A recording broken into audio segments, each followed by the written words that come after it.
Ya, Galatia 3 ayat 13. Nih aku tunjukkan. Nih kalau perlu kamu baca satu perikop gitu ya, atau seenggaknya ayat sebelum dan sesudahnya gitu, seenggaknya. Ini udah cara paling males banget dalam belajar Alkitab ya. Cara paling males banget baca ayat sebelum sama sesudah gitu. Kalau mau paham ya baca dari atas gitu loh. Yang disampaikan apa tentang hukum Taurat itu bagaimana? Kenapa hukum Taurat itu tidak akan menyempurnakan dosa dari manusia itu melalui itu? Kenapa tidak? Itu dijelaskan di sini. Ya. Atau dari 11 deh, aku bacakan. Dikatakan gini, dan bahwa tidak ada orang yang dibenarkan di hadapan Allah karena melakukan hukum Taurat adalah jelas, karena orang yang benar akan hidup oleh iman. Tetapi dasar hukum Taurat bukanlah iman, ya, tetapi siapa yang melakukannya. Jadi ini ibaratnya cuman sunnah doang lah, sederhananya ya. Hukum Taurat itu cuma melakukan doang, tapi bukan dibenarkan karena iman. Jadi faktor imannya ini kecil ya. Jadi siapa yang melakukannya akan hidup karenanya, akan selamat ya kalau dia melakukan hukum Taurat itu. Itu dikatakan apa? Kristus telah menebus kita dari hukum Taurat dengan jalan menjadi kutuk karena kita ini kan manusia yang berdosa. Ya maksudnya kan yang kitanya itu kan yang mengatakan kita itu kan Paulus ya. Saya masih belum selesai. Dengar dulu. Kamu catat aja dulu. Yang kamu bingungkan apa? Sesimpel ini kok. Maksudnya jangan terlalu panjang gitu loh. Oh, kamu turun aja. Kalau misalkan kamu di sini nggak mau belajar, kamu juga nggak bisa diskusi. Lebih baik kamu tidur di bawah, ya. Karena level saya ini udah level debater. Ya kalau saya khotbahi di sini ya wajar. Saya jelasin di sini. Kalau misalkan nggak mau dikhotbahi ya debat. Orang saya udah tantang kok sama ulama-ulama Islam. Oh, saya nggak kurang literasi kok untuk kemudian membongkar ajaran Islam. Terlalu lengkap literasi saya. Harus tahu itu kamu ya. Ini saya lagi jelasin firman Tuhan. Kalau misalkan Anda tidak suka, silakan kamu belajar ajaran Islam. Syukur-syukur nanti kamu jadi nabi ditangkap gara-gara menerapkan ajaran Islam. Ya. Saya bacakan ya, terakhir ya. Kalau kamu potong lagi ya sudah. Berarti kamu memang nggak niat tanya gitu, tapi niatnya cuman mau potong-potong. Ini bukan tempatnya kusir ya. Saya akademis dalam diskusi. Dalam menjelaskan juga akademis. Ini saya bacakan ini. Kristus telah menebus kita dari kutuk hukum Taurat dengan jalan menjadi kutuk karena kita. Ini loh, karena kita. Jadi dia itu nggak kutuk, tapi karena kita, dia mengambil jalan menjadi kutuk. Sama seperti baptisan itu. Kenapa dia mau dibaptis? Ya karena kita ini. Makanya dia menunjukkan begitu cintanya dia kepada manusia. Makanya kalau manusia yang mati, ya dia nggak bisa selamat dengan dirinya sendiri. Jadi antara keadilan Allah yang manusia itu harus binasa, itu dengan kasih Allah dinyatakanlah Kristus ini.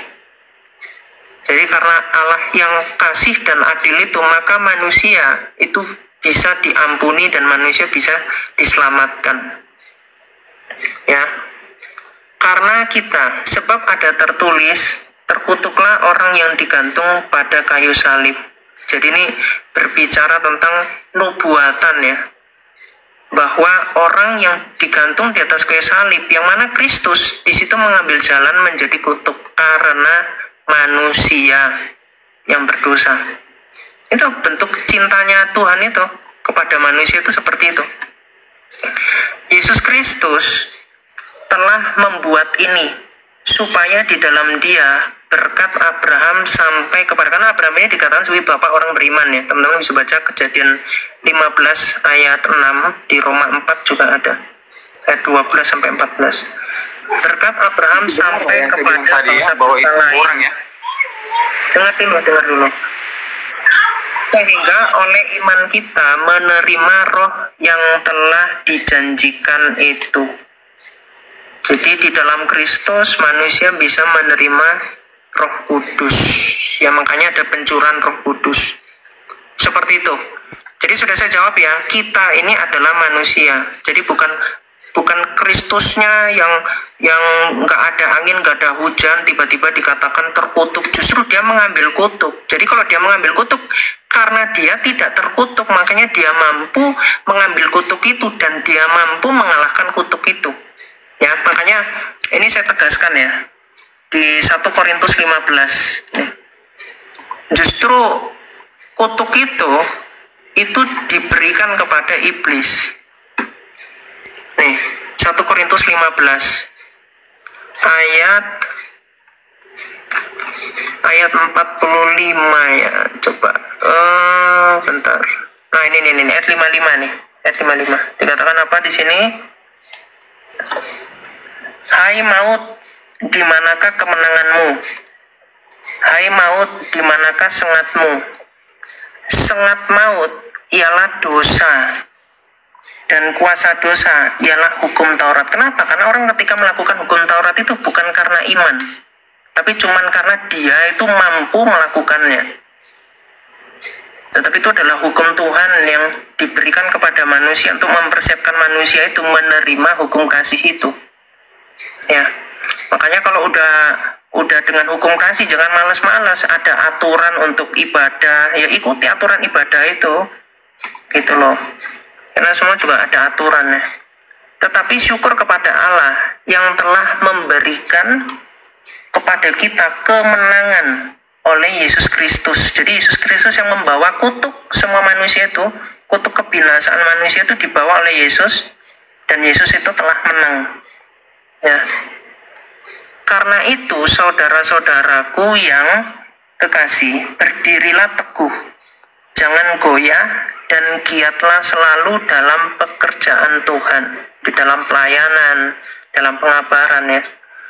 Sebab kamu tahu bahwa dalam persekutuan dengan Tuhan jerih payahmu tidak sia-sia. Itu ya. Jadi maut nggak bisa menyengat Kristus. Justru kebangkitannya itu adalah kemenangan yang dia mengalahkan iblis. Itu nanti bisa dibaca di Ibrani 2 ayat 17 ya. Ayat 14 ayat 17.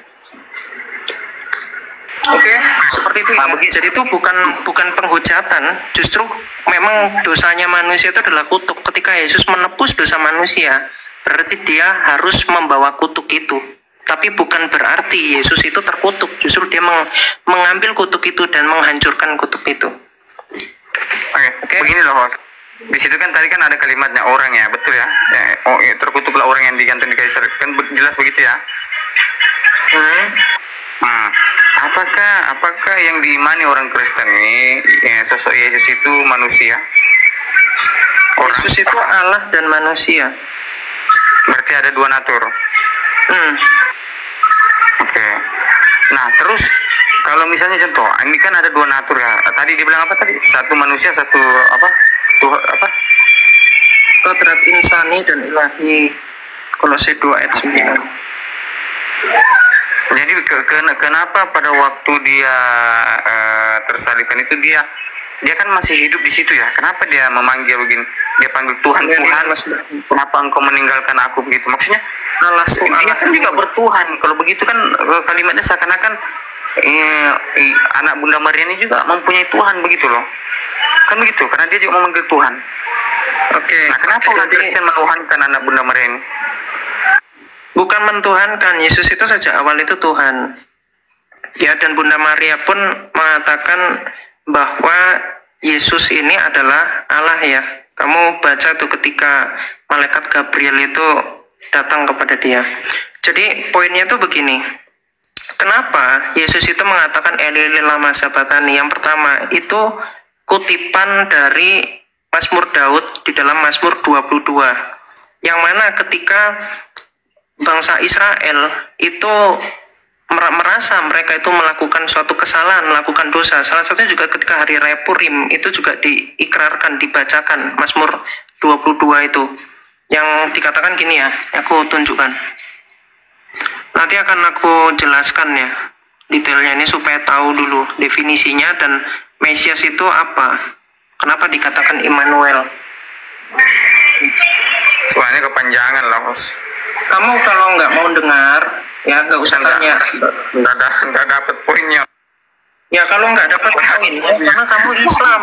Ya gini aja deh, bahas kenapa Muhammadmu menggauli babunya. Ayo bahas. Gini loh, saya tanya apa ya kan, jawabannya kemana-mana nggak jelas. Itu lucu loh. Tidur. Saya kan tadi menanyakan bahwa kamu nggak ada ilmunya. Ya, itu pertanyaan yang udah berkali-kali dijelaskan, dan kamu itu memang dalam naungan iblisnya Muhammad, ya. Jadi udah tahu Muhammad orang sesat, masih mengiyel aja. Belajar dulu makanya keislamanmu, ditanya tentang korban nggak ngerti apa-apa. Jadi Islam ini kasihan loh, mereka ini berusaha untuk mengupgrade isi otaknya dengan belajar Alkitab, tapi otaknya yang nggak sampai.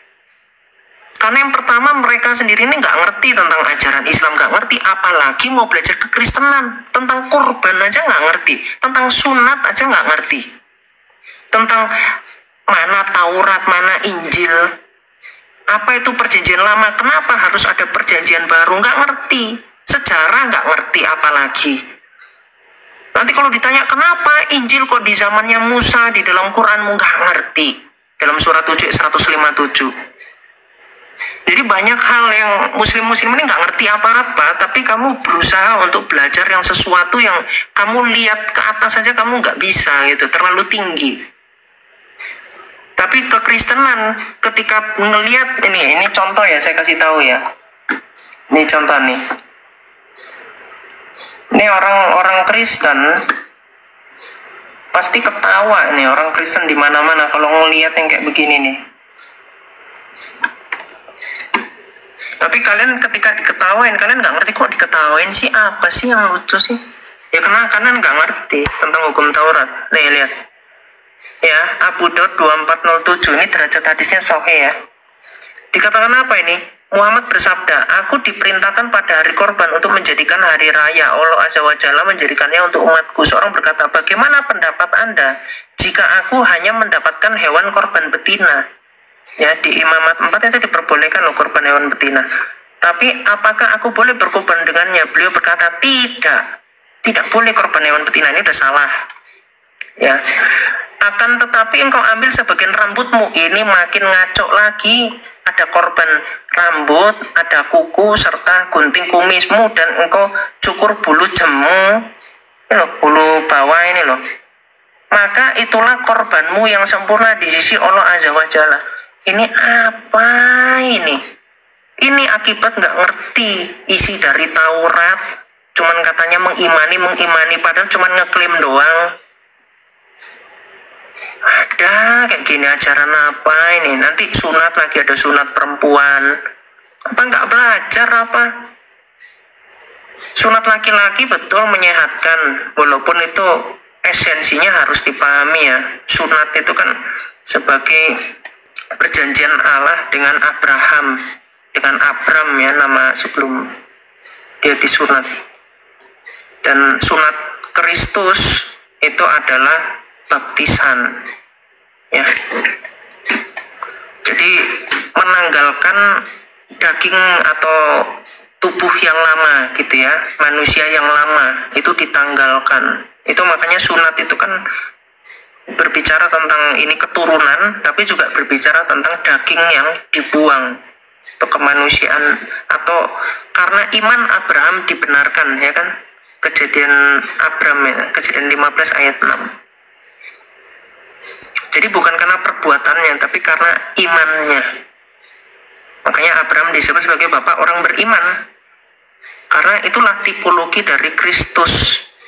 Jadi kita dibenarkan karena iman, tapi perbuatan itu adalah bentuk pertanggungjawaban dari iman. Jadi bukan perbuatan kita yang menyelamatkan, tapi iman kita. Tapi kalau perbuatan kita tidak sesuai dengan iman di dalam Kristus, ya namanya iman palsu itu. Ya. Nih, aku jelaskan lagi ya. Lebih menarik bahas Alkitab, bahas ajaran Islam najis, ya, kosong, nggak ada isinya. Nih ya, ini perikopnya, Allahku mengapa kau meninggalkan aku ya, mengapa kau tinggalkan aku. Untuk pemimpin biduan menurut lagu Rusa di Kala Fajar, Mazmur Daud ya, ayat 2 ini. Allahku, Allahku, mengapa engkau meninggalkan aku? Ini tadi saya udah jelaskan sebenarnya dari baptisan, dari penyaliban juga ya. Jadi ini adalah ucapan yang selalu diucapkan oleh bangsa Israel. Ya. Dikatakan apa? Aku berseru tetapi engkau tetap jauh dan tidak menolong aku. Jadi ini bentuk bentuk menarik simpati kepada Allah ya, yang dilakukan bangsa Israel. Terus dikatakan apa ini? Ini tetap menarik simpati. Allahku, aku berseru-seru pada waktu siang tetapi engkau tidak menjawab, dan pada waktu malam tetapi tidak juga aku tenang ya. Ini sampai nanti di ayat 16-nya ini juga berbicara tentang penyaliban ya. Cuman entah, coba ya dicek ya. Nah ini, mereka menusuk tangan dan kakiku ya. Ini adanya di Septuagint ini. Sebab anjing-anjing mengerumuni aku, yaitu orang-orang yang meraung-raung ya. Ketika penyaliban itu, gerombolan penjahat mengepung aku, mereka menusuk tangan dan kakiku. Segala tulangku dapat kuhitung, mereka menonton, mereka memandang aku ya. Lalu dikatakan apa? Mereka membagi-bagi pakaianku di antara mereka ya kan, ketika Yesus disalib kan akhirnya kan dibagi-bagikan ya, dan mereka membuang undi atas jubahku. Nah, jadi ini jelas selain ini menunjukkan Mazmur Daud, ini juga firman Tuhan yang diberikan atau ilmunya Tuhan yang diberikan kepada Daud, sehingga Daud itu juga menyampaikan suatu nubuatan tentang Mesias. Makanya juga di Mazmur 101 ya, nanti aku akan jelaskan spesifik ya. Ini dasar-dasarnya dulu nih. Penobatan Raja Imam Mazmur Daud, demikian firman Tuhan kepada Tuanku. Jadi dibilang Tuanku loh ya. Duduklah di sebelah kananku sampai kubuat musuh-musuhmu menjadi tumpuan kakimu. Jadi ini Tuhan berbicara ya kepada tuannya Daud bahwa Mesias ini nanti akan mengalahkan musuh-musuhnya menjadi tumpuan kakinya. Yaitu siapa musuhnya itu? Musuhnya itu adalah orang-orang yang membenci dia, lalu iblis juga. Dan dikatakan apa? Tongkat kekuatanmu akan diulurkan Tuhan dari Sion, memerintahkan di antara musuhmu. Pada hari tentaramu bangsamu merelakan diri untuk maju dengan kehiaskan kekudusan dari kandungan fajar tampil bagimu keremajaanmu ya, seperti embun. Lalu ayat 4, Tuhan telah bersumpah dan ia tidak akan menyesal. Engkau adalah imam untuk selama-lamanya menurut Melkisedek. Jadi kalau baca nanti di dalam Kejadian 14 ayat 18, Melkisedek ini memberikan Abram itu roti dan anggur ya. Memberikan kepada Abram itu roti dan anggur. Jadi imam untuk selama-lamanya ya. Ini sebenarnya panjang ya, nanti aku kaitkan ke yang awal tadi. Kejadian 14 ayat 18 ini ya, dikatakan apa nih? Melkisedek Raja Salem membawa roti dan anggur, ia seorang imam Allah yang maha tinggi. Jadi dikatakan imam besar untuk selama-lamanya itu menurut aturan Melkisedek. Jadi ada imam yang untuk selama-lamanya. Imam itu apa? Imam itu yang masuk dalam bait Allah yang membawakan kurban. Ya, imam itu membawakan kurban. Dia menjadi perantara antara manusia dengan Allah. Dan imam itu keturunan Lewi. Tapi karena imam ini itu untuk selamanya, dan ini bicara tentang keturunan Yehuda ya. Makanya Mesias itu adalah imam dalam keturunan Yehuda. Dan dia adalah imam yang selama-lamanya kekal. Makanya imam besar ini yang datang ini siapa? Ya Sang Firman itu yang datang. Ketika dia membawakan roti dan anggur, dan kemudian ia itu diberikan apa? Diberikan perpuluhan ini. Nanti di bawah sini. Ya ini. Lalu Abram memberikan kepadanya 1/10 dari semuanya. Jadi imam besar kita itu Kristus ya. Jadi persepuluhan itu diberikan kepada imam besar. Nah, jadi atas dasar itulah nanti kita akan mengenal raja untuk selama-lamanya ya, seperti di dalam Kejadian 9 itu ayat 6. Nanti ada nabi yang untuk selama-lamanya, yang terakhir itu juga merujuk pada Mesias yang sempurna. Itu seperti dikatakan oleh Musa ya di dalam Ulangan ya. Ulangan 18. Ini ya. Ayat ini ayat 15 nih. Seorang nabi dari tengah-tengahmu, dari antara saudara-saudaramu, sama seperti aku. Ya, kata Musa nih. Akan dikatakan apa? Akan dibangkitkan bagimu Tuhan Allahmu, dialah yang harus kamu dengarkan. Ya, dan di ayat 20-nya ditegaskan, tetapi seorang nabi yang terlalu berani untuk mengucapkan demi namaku pernyataan yang tidak kuperintahkan untuk dikatakan olehnya, atau yang berkata demi nama ilah lain, nabi itu harus mati. Terus ayat 19 nih. Orang yang tidak mendengarkan segenap firmanku yang akan diucapkan nabi itu demi namaku, daripadanya akan kutuntut pertanggungjawaban. Jadi perkataan dari nabi yang terakhir ini itu harus didengarkan, karena sepenuhnya itu adalah firman Allah. Jadi ketaatan tanpa batas. Makanya ini merujuk kepada Mesias. Jadi Mesias itu adalah nabi untuk selama-lamanya, penutup ya, imam untuk selama-lamanya, dan raja untuk selama-lamanya. Jadi kalau raja untuk selama-lamanya, yang dibawa bukan kerajaan dunia, tapi yang dibawa adalah kerajaan surga. Berarti dia datang sebagai pahlawan, maka dia yang kemudian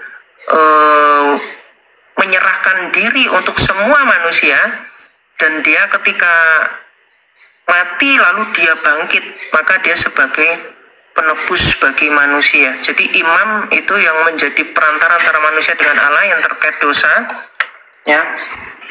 Terus nabi itu yang merujuk kepada dia yang adalah firman Allah gitu ya.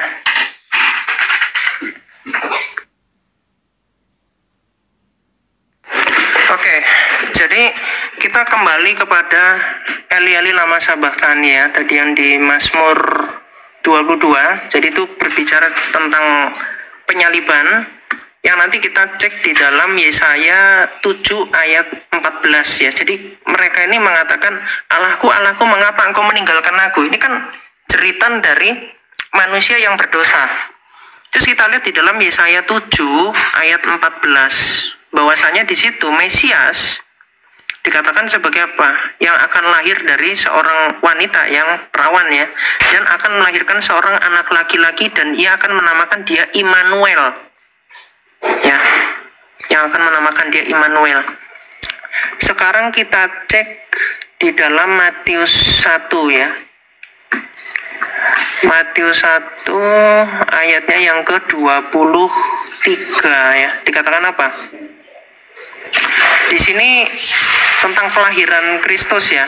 Bahwasanya dikatakan sesungguhnya anak darah itu akan mengandung dan melahirkan seorang anak laki-laki dan mereka akan menamakan dia Immanuel yang berarti Allah menyertai kita.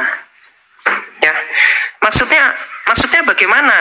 Di sisi lain, di situ manusia itu mengatakan bahwa Allahku, Allahku, mengapa engkau meninggalkan aku? Tapi Mesias ini itu dikatakan sebagai Immanuel. Artinya adalah Allah menyertai kita.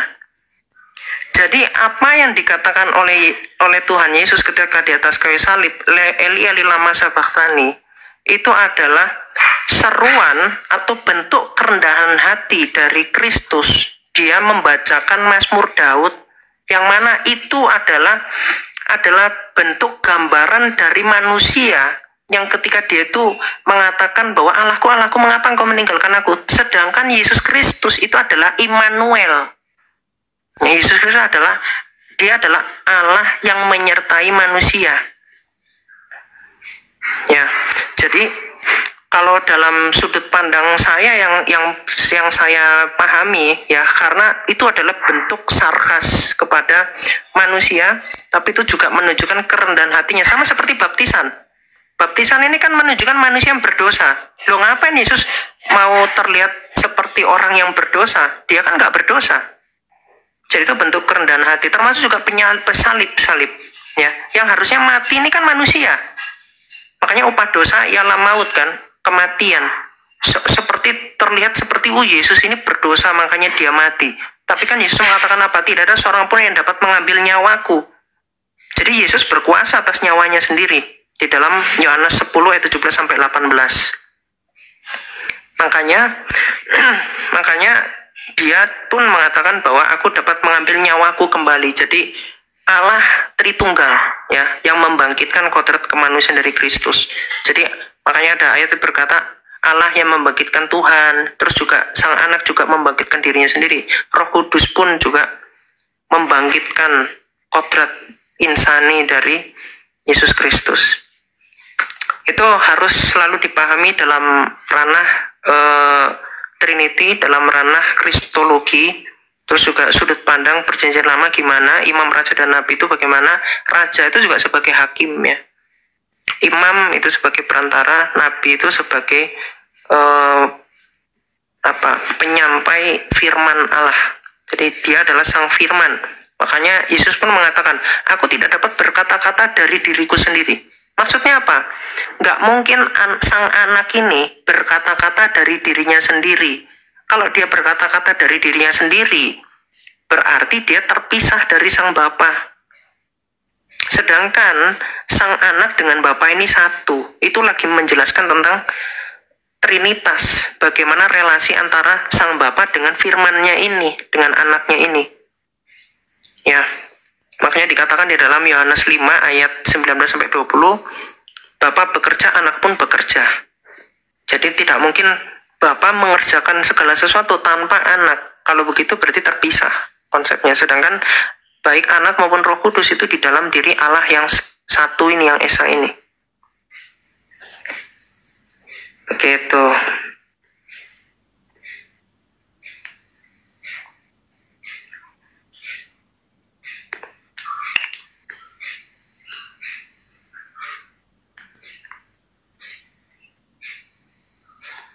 Oke, ini jadinya Islam nggak ada yang ini ya, nggak ada yang punya nyali. Padahal tadi saya kira muncul loh yang nantang debat itu.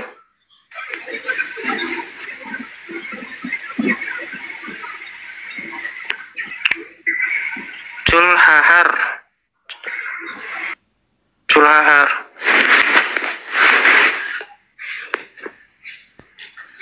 Waduh, baru dinaikin langsung hilang.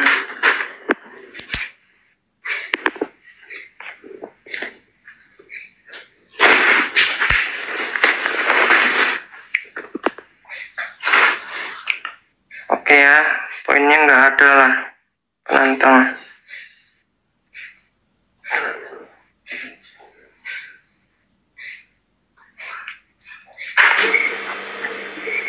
Ini ada Tabita.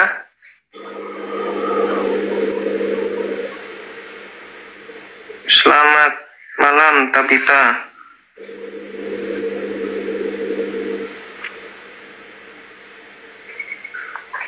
Oke ya.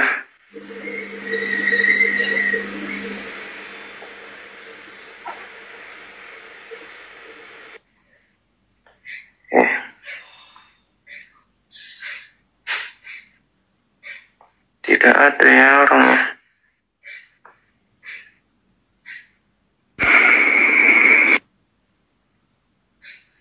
Ya, Christian Arif. Selamat malam Bang. Ya, selamat malam Pak. Saya Kristen Bang. Baik. Ya, Mau ini aja Bang. Mau mendengar pendapat lah atau ilmu pengetahuan dari Abang. Kan begini Bang. Selama ini kan mungkin terbukalah dunia, saya kan lihat kan beberapa aliran kan, entah itu doktrin dari gereja, entah itu doktrin dari apalah, beberapa lah aliran kan. Saya nggak berani juga nyebut sesat, saya nggak berani juga nyebut bla bla, nggak berani lah, bukan hak dan otoritas masalahnya kan gitu. Tapi Bang terpengaruh juga, misalnya contoh di baptisan kan, di contoh baptisan ada yang bilang selam, ada percik, kemudian kamu mengikuti doktrin gereja, bapak gereja, atau doktrin Alkitab. Nah, itu yang kadang-kadang apakah selama ini saya salah, misalnya apakah saya benar? Nah, nggak berani juga, mungkin apa sih pendapat Abang di situ Bang? Karena ya gitu, ada yang baca Alkitab kamu ini, oke. Tapi kan menurut saya apa sih salahnya, kita kan percaya Tuhan Yesus Kristus sebagai juru selamat. Nah, maksudnya kamu tetap melanggar ini ada beberapa doktrin lah, misalnya gitu, kayak dogma lah bahasanya itu. Gimana menurut Abang Bang? Iya, jadi yang pertama begini ya. Tuhan Yesus itu ketika dia sebelum dia terangkat ke surga, di dalam Matius 28 ya, ayat 20 atau di 19 itu kan dikatakan, baptislah mereka dalam nama Bapa dan Anak dan Roh Kudus, dan ajarlah mereka apa yang kuajarkan kepadamu, dan aku akan menyertaimu sampai akhir zaman. Dan formulanya itu, dan kemudian ajarlah mereka, artinya doktrin itu sejak awal itu dari Yesus Kristus. Doktrin itu bukan bikinan bapak-bapak gereja.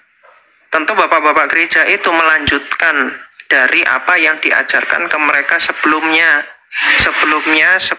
sampai ke para rasul, sampai ke Tuhan Yesus.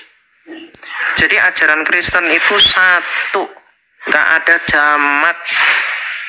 Ini makanya penting untuk belajar, bukan sekedar dengar orang tapi tidak turun pada teologi itu sendiri. Kalau dengar menurut orang loh, orang banyak kok yang ngaku-ngaku teolog tapi penjelasannya salah.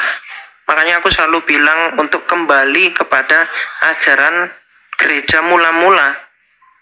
Nah, kalau mau gampang, mau cepet, mau pinter, belajar teologi timur. Itu selalu aku bilang.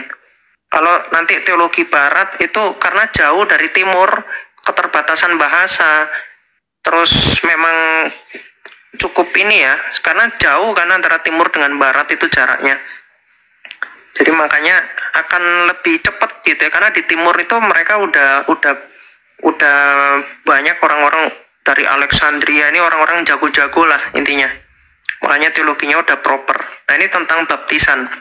Aturan baptisan itu Pak, itu diatur di banyak sekali catatan gereja. Kalau di dalam Alkitab Anda nanti bisa lihat ya, kalau misalkan nggak memungkinkan, itu bisa dipercik. Tapi kalau misalkan memungkinkan, itu sama seperti Kristus, yaitu apa? Yaitu dia selam atau tuang gitu ya. Atau celup ya, kok tuang itu percik ya. Celup ya. Jadi di dalam air yang mengalir. Nah, ini aku bisa tunjukkan kitab apostolik ya. Ini ada kitab Didache, itu pasal 7 ya, itu membahas tentang baptisan. Nah, ini aku udah kumpulkan beberapa data ini. Ini termasuk dari bapak-bapak gereja di barat. Jadi bukan, kalau pendapat timur kan udah pasti ya. Mereka ajarannya itu clear di situ. Ini kemarin aku juga diskusikan juga ya sama romo-romo Katolik juga, mereka tersengak-sengak. Karena gimana data bapak gereja masa mau dibantah? Jadi sesuatu yang sudah dilakukan sejak awal. Ini aku tunjukkan datanya.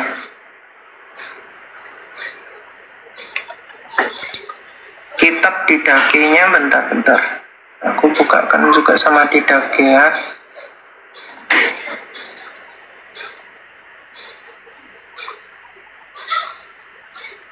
Nih ya. Jadi saya ada banyak referensi sebetulnya tentang catatan Bapak Gereja, tapi untuk teman-teman yang barat juga supaya tahu juga, ini saya langsung ambilkan dari data dari Katolik ya. Nih. Jadi langsung supaya asasnya lebih, pendekatannya lebih jelas. Ini langsung saya bukakan The Didache ya, tahun 100. Ini pertama ada catatan dari Ambrosius, ini uskup dari Milan ya. Uskup dari Milan, ini nomor 11 ya. Bab 11.